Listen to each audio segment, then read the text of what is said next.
सर्व नागरिकांना माहिती आहे की ह्या शहराचा कायापलट, या शहराचे खरे शिल्पकार हे अजितदादा आहेत. म्हणून त्यांचं असलेलं या शहरावरती प्रेम, दादांनी ती 59 एकर जागा, त्या जागेची त्यावेळेची किंमत होती शासनाला, महानगरपालिकेला अंदाजे 125 कोटी भरायला लागले असते. पण स्वतः दादांनी एवढे मोठ्या किमतीची जागा विनामोबदला महानगरपालिकेला या ठिकाणी प्रकल्प उद्यान आणि याच्या प्रकल्पाकरता बायोडायव्हर्सिटी प्रकल्पाकरता मोफत दिली. आणि दादांच्या दिलेल्या आदेशाने या ठिकाणी मागील 2-3 महिन्यापूर्वीच निर्णय झाला की आपल्या यात रेड झोन भागातील नागरिकांना इथल्या असलेल्या मालमत्ता कराच्या सामान्य करात 50% अशी सवलत देण्यात आली. हा फार मोठा ऐतिहासिक निर्णय आज रेड झोन बाधित वासिंदा झाला. आम्ही या ठिकाणी एक वीज उपकेंद्र उभारतोय. दादांनी आत्ताच काही दिवसापूर्वी 32 गुंठे या मळीची जागा आपल्या MECBला या ठिकाणी मिळवून दिलेली आहे. ते वीज उपकेंद्र उभं राहिलं तर या भागामध्ये लाईटची समस्या रहिवासी नागरिकांना असेल, उद्योजकांना असेल तर एकदम पूर्णपणे ती सुरळीत होणार आहे. सर्व आमचे मतदार बंधू भगिनी, मायबाप आमच्यावरती निश्चितच विश्वास दाखवतील, हा आम्हाला विश्वास आहे. त्यांनी आमच्यावर 2017 जो विश्वास दाखवला, आम्हाला निवडून दिलं, त्या निश्चितच त्या विश्वासाला आम्ही पात्र राहिलेलं आहे. कामं आम्ही भरपूर मार्ग लावण्याचा आमचा कटाक्ष राहिल्याने निश्चितच जी काही या ठिकाणी कामं करायची थोडीफार राहिली असतील ती पण येणाऱ्या काळामध्ये आम्ही निश्चितच जिकरीने प्रयत्न करून मार्गी लावणार.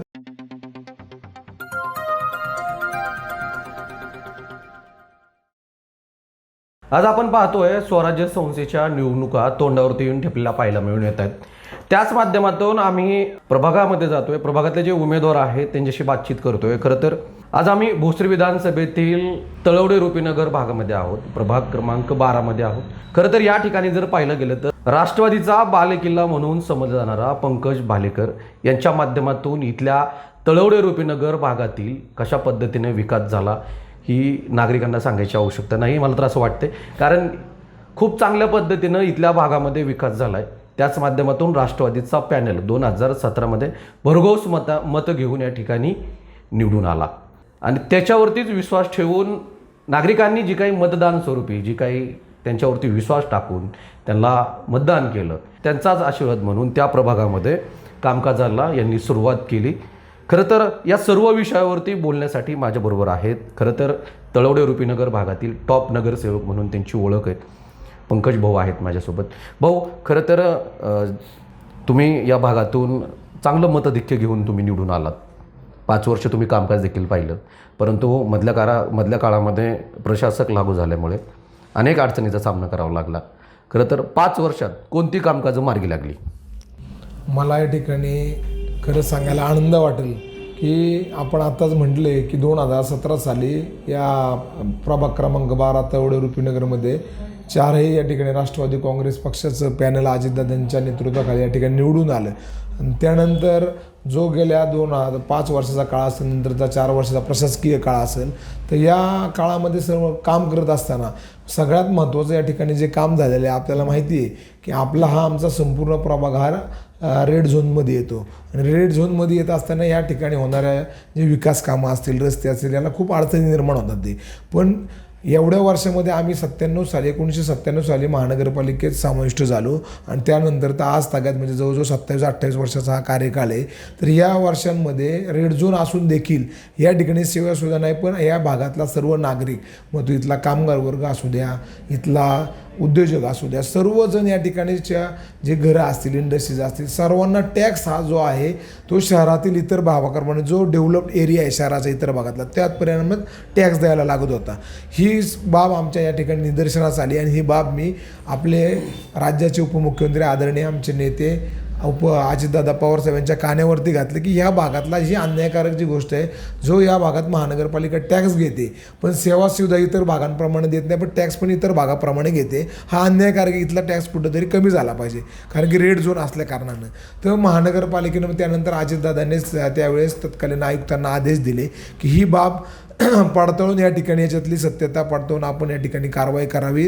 आणि दादांच्या दिलेल्या आदेशाने या ठिकाणी मागील 2-3 महिन्यापूर्वीच निर्णय झाला की आपल्या यात रेड झोन भागातील नागरिकांना इथल्या असलेल्या मालमत्ता कराच्या सामान्य करात 50% अशी सवलत देण्यात आली. हा फार मोठा ऐतिहासिक निर्णय आज रेड झोन बाधित वासिंदा झाला. हा निर्णय फक्त काय तवडे रुपीनगर प्रभागापुरता नाही झालेला.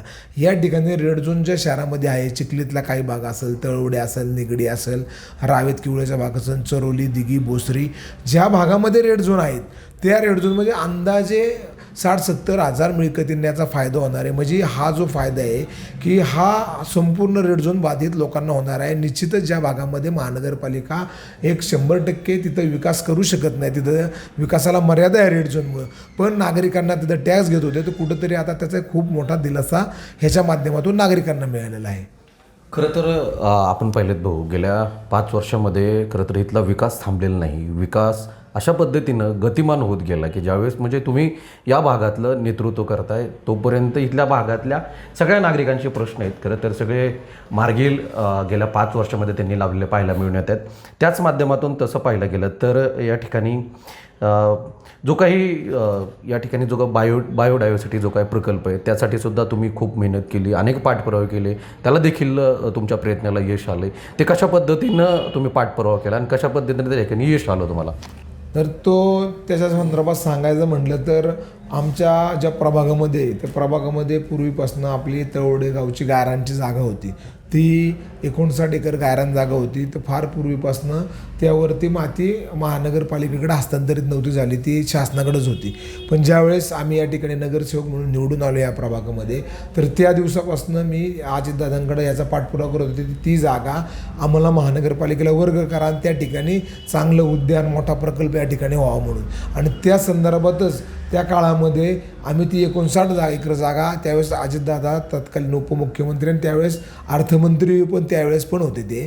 तर त्या वेळेसची गोष्ट, तर दादा स्वतः त्यावेळेस अर्थमंत्री असल्या कारणानं आज 59 एकर जागा की जी अजितदादांचं या शहरावरती प्रेम हे सर्व ज्ञात आहे, सर्व नागरिकांना माहिती आहे की ह्या शहराचा कायापलट, या शहराचे खरे शिल्पकार हे अजितदादा आहेत.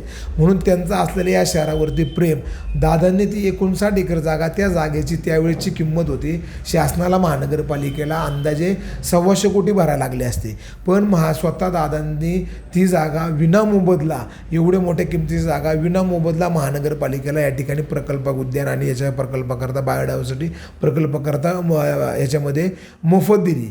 आणि त्या ठिकाणी आज आपण पाहतोय की एक बायोडायव्हर्सिटी प्रकल्प आज निश्चितच शहराच्या दृष्टीने एक आपला मानाचा तुरा या ठिकाणी आज आमच्या प्रभागामध्ये सुरुवात आहे. त्याच्याबरोबर बाकीचे प्रकल्प त्या ठिकाणी आम्ही एक चांगलं उद्यान देखील विकसित केलेलं आहे. स्थानिक नागरिकांना त्या ठिकाणी चांगली हे, कारण बाकीच्या पण बघायला सोयीसुद्धा त्या ठिकाणी आता बायोडायव्हर्सिटी प्रकल्पाबरोबर होणार आहे. तिथं जर सांगायचं गेलं तर आपल्या भागामध्ये बैलगाडाचा घाट देखील त्या ठिकाणी आहे. तर ते आमच्या बरेच दिवसापासून सगळे आमचे तेवढे ग्रामस्थ असतील, बैलगाडा सगळे मालक असतील, शौकीन असतील, सगळ्यांची आज एक भूमिका होती की त्याचं कुठंतरी नूतनीकरण झालं पाहिजे. म्हणूनच त्या ठिकाणी त्या बैलगाडाचं देखील घाटाचं नूतनीकरणाचं काम देखील या ठिकाणी त्याचं आता डिझाईन तयार करून त्याचं देखील नूतनीकरण या ठिकाणी होणार आहे. म्हणजे निश्चित एक आनंदाची बाब आहे. आज एवढा मोठा प्रकल्प माझ्या प्रभागात साकारतोय, आज निश्चितच त्याचा मला आनंद आहे. तुमच्या सर्वांच्या प्रयत्नामुळे याला यश आलं? हा, निश्चितच. या ठिकाणी राष्ट्रवादी काँग्रेस पक्षाच्या यांनी सगळ्यांनी आम्ही दादाकडे पाठपुरावा केला, त्याच्यामुळे ह्या प्रश्नाला निश्चित यश आलेलं आहे. नागरिक सुद्धा त्या आंदोलनामध्ये सहभागी होते? हां, नागरिक आता ज्यावेळेस ज्यावेळेस हे झालं त्यावेळेस सगळं नागरिक आमच्याबरोबर देखील सहभागी झाले आणि मोठा एक प्रश्न मार्गी लागला, ह्याचा आनंद आहे. खरं तर तसं बघायला गेलं तर तळवडे रुपीनगर हा म्हणजे रेड झोनचा हा भाग येतो. ह्या भागामध्ये कुठलीही कामकाजं करायची म्हणले तर खूप मोठा प्रश्न उभा राहतो तुमच्यासमोर देखील. निधी देखील कुठला मिळत नाही, अशी परिस्थिती सध्या इथली आहे. सामान्य करामध्ये देखील त्या ठिकाणी 50% सवलत त्या ठिकाणी मिळाली, परंतु प्रभागातला विकास जर करायचा म्हणलं तर परिसरातले जे रस्त्याची दयनीय अवस्था आहे ती देखील खूप मोठ्या प्रमाणात होती. तिथं देखील ज्या ज्या भागामध्ये तुम्हाला असे सिमेंटचे रस्ते असतील ते देखील तुमच्या माध्यमातून पार पडले पाहायला मिळून येत आहेत. ते कशा पद्धतीनं पार पडली?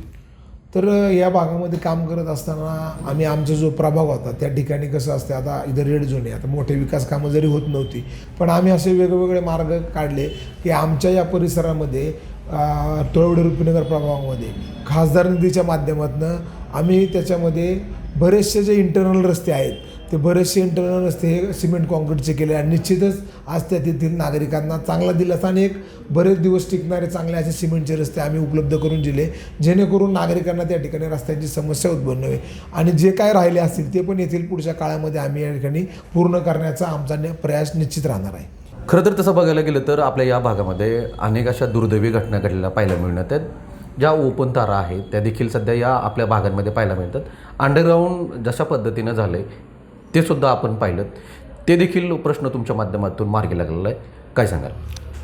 तर मला सांगायचं होतं आमच्या भागामध्ये बऱ्याच ठिकाणी अडचण होत्या. पूर्वी महानगरपालिका ते ओव्हरहेड टू अंडरग्राऊंड कामं मला वाटतं 10-12 वर्षापूर्वी करत होत्या, पण आपल्या ज्या भागात त्याच्यानंतर जी कामं राहिली, बऱ्याचशा उच्चदाब आणि लघुदाब ज्या वीज वाहिन्या आहेत तर त्या अंडरग्राऊंड करायच्या राहिल्या होत्या. तर मला मोठा एक प्रश्न सांगावा असं वाटलं की आमचा जो तळवडे रुपीनगर प्रभागातील जो एक महत्त्वाचा रस्ता आहे आमचा रुपीनगरचा मेन रोड, त्या ठिकाणी एक उच्चदाब वाहिनी होती. ती जवळपास अंदाजे तिचं अंतर 1 किलोमीटर होतं. तर ती बऱ्याच दिवसापासून मेन रोडला असल्यामुळं त्या ठिकाणी ते लोकांची बाजूला घरं होती आणि ते कुठंतरी एक अशा काही घटना घडायच्या आणि त्या निश्चितच नागरिकांची मागणी होती की ती अंडरग्राऊंड झाली पाहिजे. तर आम्ही बऱ्याच वेळा मागणी केली, पण त्यासाठी निधी उपलब्ध नव्हता. हीच गोष्ट आम्ही त्यावेळेस अजितदादांच्या कानावरती घातलं. तर निश्चितच मला एक चांगला असं त्यांच्याकडनं मदत अशी झाली की अजितदादांनी आमच्या प्रभागामध्ये लघुदाब आणि उच्चदाब वाहिन्या अंडरग्राऊंड करण्यासाठी आत्तापर्यंत 2दा मोठा निधी या ठिकाणी पुणे जिल्हा नियोजन समितीतून दिला. पहिल्यांदा 1,14,00,000 निधी दिला, त्याच्यानंतर 1,48,00,000 निधी दिला.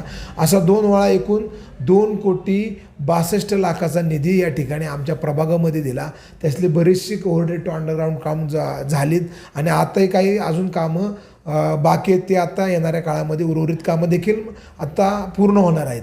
म्हणजे एक आनंद वाटतो की एवढा मोठा पुणे जिल्हा नियोजन मंडळाच्या माध्यमातून अजितदादांनी विशेष या ठिकाणी या प्रभावावर लक्ष देऊन आम्ही बऱ्याचशा करू शकलो आणि ज्या काय राहिल्या आहेत ते येणाऱ्या उर्वरित काळामध्ये आता त्या ओव्हरहेड टू अंडरग्राऊंड पूर्ण होणार आहे. त्याचा निश्चितच नागरिकांच्या सुरक्षिततेच्या दृष्टीनेतून त्याचा आज आपल्याला फायदा झालेला आहे. खरं तर आपण पाहिलं की तुम्ही 5 वर्ष या ठिकाणी नगरसेवक राहिला. 2017 साली तुमचा अख्खा पॅनल निवडून आला राष्ट्रवादीचा. त्यानंतर 5 वर्ष उलटून गेल्यानंतर प्रशासक राजवट लागू झालं. या ठिकाणी सत्ता नव्हती, त्यामुळे अनेक कामकाजं रखडली आहेत. काय वाटतं तुम्हाला, अनेक दुसरी कोणती कामकाज आहेत ती झाली पाहिजेत आणि त्याच माध्यमातून परत आत्ता महानगरपालिकेची निवडणुका येत आहेत. जशा प्रकारे तुम्हाला 2017 साली नागरिकांचा जो आहे तो प्रचंड प्रतिसाद तुमच्या पॅनलला मिळाला होता, यावर्षी देखील मिळेल. परंतु इथल्या प्रभागातली कोणती कामकाजं व्हायला हवी होती, आता कोणती कामं रखडलीत आणि कोणती आता कामकाजाला परत पुन्हा गती देता येतील की तुम्ही परत ह्या भागातून परत तुम्ही नेतृत्व करण्यासाठी परत तुम्हाला संधी मिळाली तर? या ठिकाणी मला सांगायला जे आता जो काळ झाला बरीचशी कामं मार्गी लावली, पण माझ्या दृष्टिकोनातून या ठिकाणी जे काम आता मी त्याचा पाठपुरावा करतो, 1-2 कामं आपली अशी आहेत की आम्ही आमच्या प्रभागामध्ये त्यावेळेस नगरसेवक म्हणून जर निवडून आलो तर आम्ही आता इतर मोठ्या इमारती नव्हत्या, त्यामुळे आम्हाला हॉस्पिटल उभारायला ही खूप मोठी एक गोष्ट आहे. कारण इथं सगळा सामान्य कामगार वर्ग राहतो आहे. आज सगळेजण लोक एक आमच्याकडे सगळं सामान्य कामगार वर्ग आहे, त्यामुळे त्या ठिकाणी ह्या नागरिकांना हॉस्पिटल महानगरपालिकेचं उपलब्ध व्हावं हा आमचा निश्चितच एक मोठा प्रयास राहिलेला आहे. कारण की आपल्या इथनं पाहतो, आपल्या इथनं वायसेमला जायला अंदाजे ह्या प्रभागातून वायसेमला एक 10-12 किलोमीटरचं 10-1 किलोमीटरचं नक्कीच अंतर आहे. इथनं एवढा लांब जायचं एवढं मोठं हॉस्पिटल, नागरिकांना स्थानिकच इथं कुठंतरी की हॉस्पिटल उभं राहावं हा आमचा महत्त्वाचा मानस आहे. त्याच्याकरता आम्ही या ठिकाणी ही गोष्ट अजितदादांच्या कानावरती घातली. त्यानंतर आज आम्ही त्यांना सुचवलं आहे की आज हॉस्पिटल या भागामध्ये होण्याकरता, कारण की इथं रेड झोन आहे, इथं इमारत जागा ताब्यात मिळू शकत नाही आणि इमारत नाही आहे, पण आमच्या इथं तळवडे IT पार्क आहे. तळवडे IT पार्कमध्ये MIDCची जवळपास 1.25 लाख स्क्वेअर फूट बांधकाम असलेली 4 ते 5 एकर जागा आहे आणि जी बांधकाम एक बिल्डिंग MIDCची त्यावेळेस बांधलेली पडून आहे.